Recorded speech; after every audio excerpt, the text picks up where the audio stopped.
Hi, Sean here from Hygieia Strength and Conditioning, and today I'm going to be talking about the hip bounce in the press. Since the inception of Starting Strength, the lift that has changed the most in terms of how it's taught is the press. It used to be a strict press with a touch and go at the bottom. Now we teach the press with the hip bounce, which is a horizontal movement to create a little bounce to initiate the press.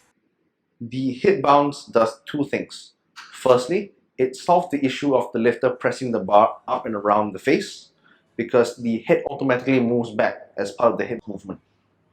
Second, it fulfills all three criteria that we use to select exercises to be included into the Starting Strength program. While utilizing the hip bounce is very beneficial in the press, we find that a lot of lifters struggle with that movement regardless if they are learning from scratch or transitioning from a strict press to the press 2.0. The drawn bow is an analogy commonly used to aid lifters to visualize how the hip bounce should be.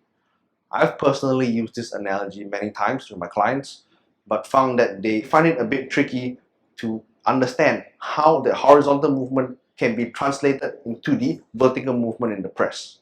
Some of the more common form issues we see our lifters do with the hip bounce are usually pulling the hip back and driving it forward, pressing the bar up slightly and letting it dip again for the rebound, or driving the hip forward and then leaving it up front.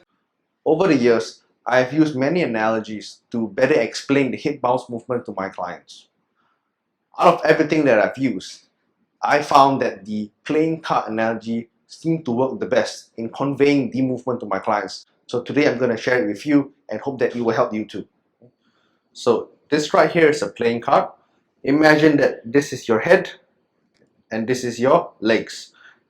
This is going to be your front and this is going to be your rear. So before you drive your hips, you want to squeeze your abs and your quads so that this unit here is nice and tight. Next, you're going to drive your hips forward into that tightness like this. Okay, so you must remember that you want to drive your hips forward instead of leaning back.